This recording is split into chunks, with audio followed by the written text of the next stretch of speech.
Kudo Shinichi, Toya, Tamahome, Kurigo, Batosai. Yan. Kung kilala mo sila, ibig sabihin, magkaedad tayo. Kasi yan ang mga anime crushes ko. Oh, yan oh. Bakit mo yun biglang sinabi ngayon sa reading na to, Miss Yan? Ewan ko sa inyo. Marami kasi nagtatanong dito kung ilang taon na ako. So yan, para may clue kayo mga babes. No?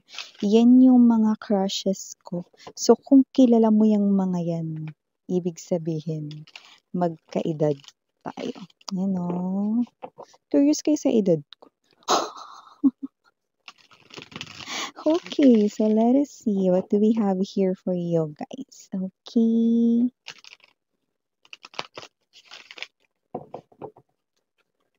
We have here the Five of Cups. Okay. I'm seeing, no? Kasi nagpipay attention sa akin yung dalawang arms, no? Yung dalawang hands, no? Na naka-raise na upward position. It looks like this person right here, no, is asking for the heavens above, the universe right in here, no? At may Three of Cups dito na with the stars aligning here, no? So it looks like meron siya rito pinagpipray na parang, alam mo yung energy niya rito nagmamakaawa, yung parang, please Lord, please universe, pagbigyan mo na ako dito, yan, no? Parang may ganun klase ng energy. So alamin natin yan. This person here is almost begging. Okay.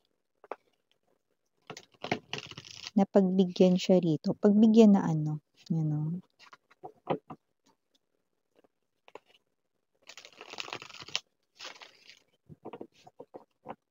Alright. Let's go.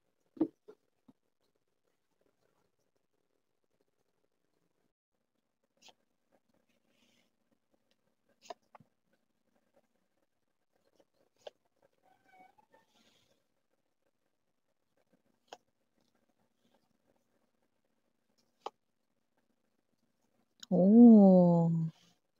Okay. Okay.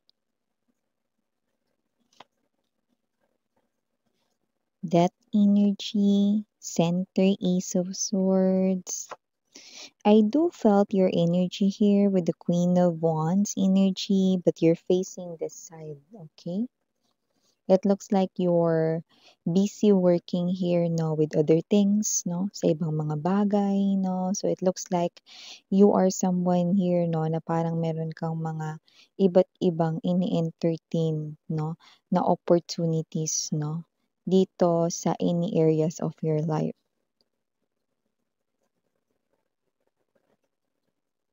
Those flowers are symbols of opportunities surrounding you guys, no? So it looks like ito ay marami. You could be dealing here with more than one opportunities at meron pang ibang mga parating, no? In any areas of your life, okay? So you're facing this way, okay? So we have here this strength energy. Okay. Two of Swords. Bottom of the deck, Four of Cups, Three of Swords, and the Knight of Swords. Ooh, a lot of swords. Okay.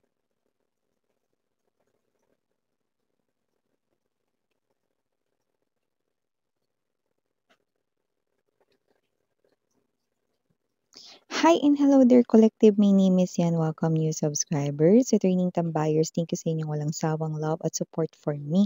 At kung hindi nyo pa alam, mayroon pa po tayong other channel. Link is down below sa description box ng reading nito. So if interested, i-click lamang yung link na yan para kayo ay makapunta there. At araw-araw ay nag-upload tayo ng collective readings for all signs doon. At wala po tayong gender, reminder yan, no? At babae, lalaki, LGBT, everybody welcome rito, no? And syempre mga babes na meron kayong free will if you want to claim the messages at gawin itong guidance ninyo or not. Okay? Timeless din po ang ating mga readings, meaning to say sa iba sa inyo pwedeng nangyari na to. Sa iba sa inyo pwedeng nangyayari na po ngayon at sa iba ay posibleng hindi pa pero mangyayari pa lamang, no? But with this energy, This is someone here, no, that with the death energy, matagal mo nang tinuldukan, no, ang inyo ritong connection. Pero mukhang gumagawa siya rito ng paraan upang muling magbukas ang inyong connection. I'm seeing this door right in here and this skeleton right in here that looks like sundo, no? Or kamatayan, no? It looks like this person here, no, wants to bring your connection back from the dead, no? So matagal na siguro rito, no, na nagsara or nagtapos ang inyong connection. But with the Seven of Swords energy and the Seven of Wands, it looks like, no, this person here, World card energy, there's this Eight of Wands to the Nine of Swords. Ano ibig sabihin nun, Miss Yan? Simple lang. Okay?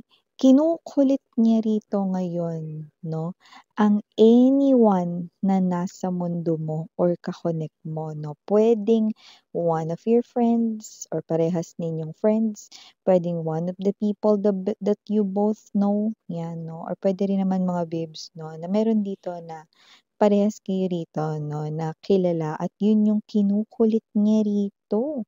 With the presence of lots of swords, no, kinukulit niya rito, pinapakisuyuan niya rito, no, na lumapit sa inyo, no, para humingi ng pabor na magkausap kayong dalawa. Parang in short, no, ginagawa niyang bridge yung tao na yun. Okay, yung iba wala pang nahahagilap rito, wala pang gumagawa ng pabor na gusto niyang gawin.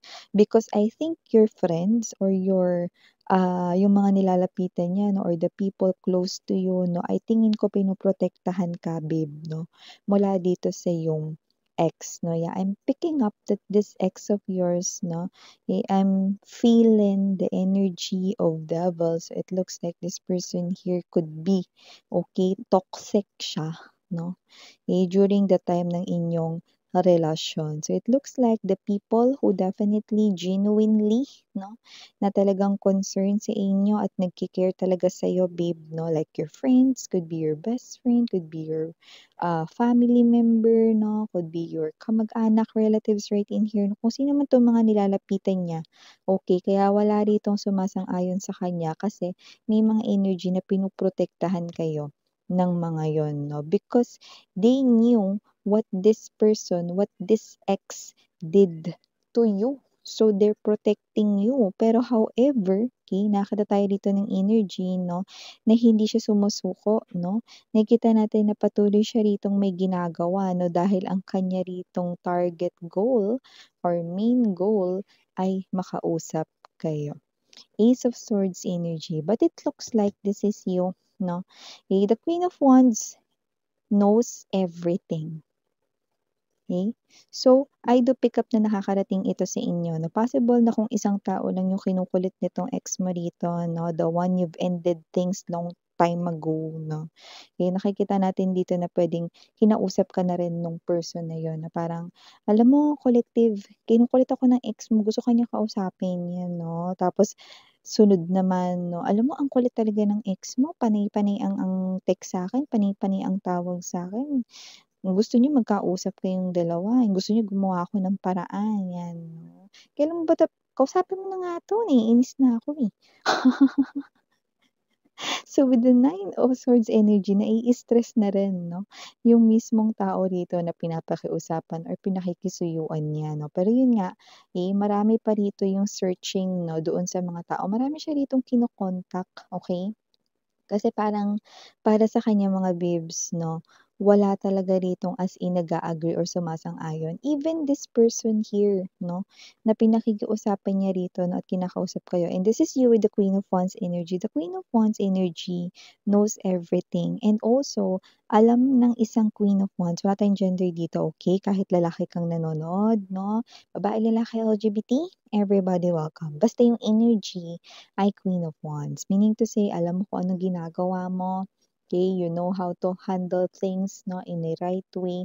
At alam mo kung saan mo dapat igugol yung oras mo. No? At alam mong ito ay dapat sa makabuluhang bagay dahil kada galaw okay, ng kamay ng orasan or kada segundo ay mahalaga at ayaw mo itong sayangan. No? Lalo na when it comes to this person. This is you, kaya ka you're facing here, no? Kasi posibleng meron kang mga opportunities na inaasikaso, no? You also have here opportunities maybe when it comes to love.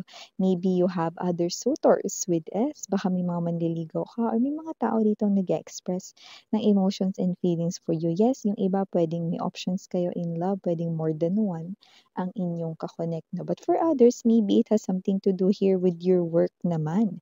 Maybe you have a lot of work dito, no? But you're happy, you're enjoying because these opportunities, no, ay calling for money growth. Okay, so nakikita natin yun dito. So, it looks like you've turned your back. Look at this. This is communication right in here. Your ex definitely wants to talk to you, but it looks like you're telling your friend, ay naku, hayaan mo nga siya, hayaan mo nga si ex na na mangulit diyan, hindi ko siya papansinin. Wala akong panahon, ayoko masayang yung oras ko, marami akong ginagawa para sa sarili kong life at marami ako ritong inaasikasong mas exciting kaysa makipag-usap ako sa kanya. And matagal na rin naman kaming sarado, no? Matagal na rin naman kaming tapos. Matagal naman na kaming separated. So ano pa bang pag-uusapan dito? Exactly, no? Para sa'yo, ano pa nga bang pag-uusapan dito, no? So nakita tayo dito ng energy, okay? That with the Two of Swords right in here, your person here is parang nawiwindang na siya. Windangers na rito ang iyong ex-lover dahil hindi niya na alam kung anong gagawin niya rito. Parang kasi kahit kung sinong lapitan niya rito, wala. Tini-turn down yung kanya ritong request. Ay nako, wag mo nang gambalain si Collective, nananahimik na siya. Ay nako, wala akong panahon, umalis ka na. Ayoko sa mga toxic na kagaya mo. Yan, no? Parang tinataboy siya, no? Parang chinuchupi siyang parang langaw or bangaw dito ng mga genuine people ng soul tribe mo, ng community mo, no? So, ayaw nila na parang gambalain ka nito, no? So, they are protecting you here, no? However, may mga energies rin na parang nabibwisit na with this ex-lover, no? Na parang, alam mo, kinukulit pa rin ako ng ex mo, yan, no? Bigyan mo lang ako ng permission, suntukin ko na yan. Ang dami-dami kong ginagawa, yan 'no. Parang may mga energies dito na nagvi-visit na sa kanya kasi kinukulit sila 'no. Alam mo kasi with the Four of Cups energy 'no, this is the bottom of the deck 'no. Four of Cups energy, also have here this Three of Swords 'no, and the Knight of Swords 'no.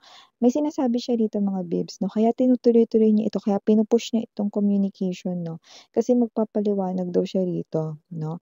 At yun nga 'no, hindi siya rito magde-deny sa inyo. So nakikita ko dito that this person here wants to communicate.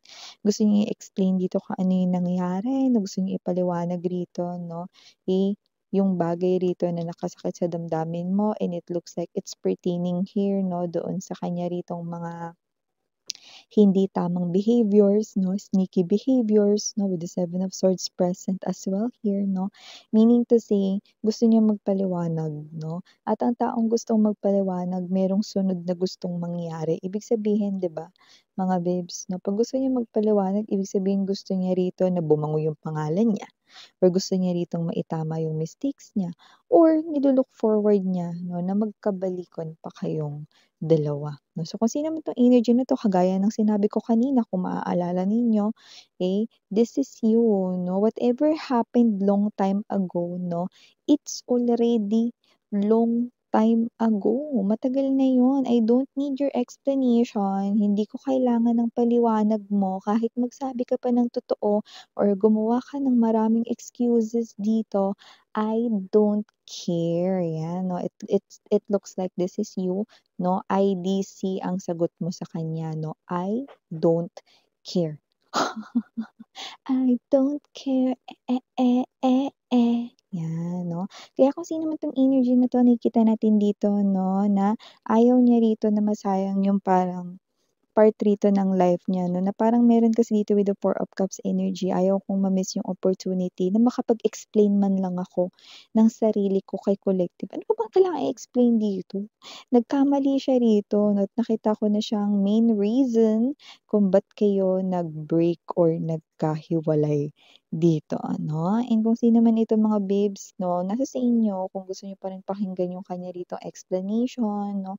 Kasi marami sa inyo yung parang, "Ay naku busy ako Miss Yan, mas gusto ko pang kiligin rito sa mga nanliligaw sa'kin." Or parang mas gusto ko mag-focus dito sa pera ko Miss Yan kaysa pakinggan ko yung tao na yan. Yung iba sa inyo hindi naman na kayo galit sa kanya, ayaw niyo lang siyang makita, gano'n. Kasi part na siya ng nakaraan, okey? So, yung iba naman sa inyo, mga babes 'no, parang kahit kausapin kayo nito, yung isip ninyo lumilipad 'no, dun na kasi kayo naka-focus sa mga opportunity. So, parang kahit nagsasalita siya, hindi niyo rin masyadong ma mapo-focus ang sarili ninyo because you're more likely paying attention 'no, to what's going on around you 'no, these opportunities 'no, na binabanggit ko kanina parang mas excited ka pa 'no, na isipin 'yan, na pag-usapan 'yan 'no. So, kawawang nilalang naman 'to. Okay, so yeah, these are all the messages I've got right here for you, sweethearts. Thank you for your time here, babe. And again, I'm your Yana on me. Sarang heyo, love and light. Annyeong.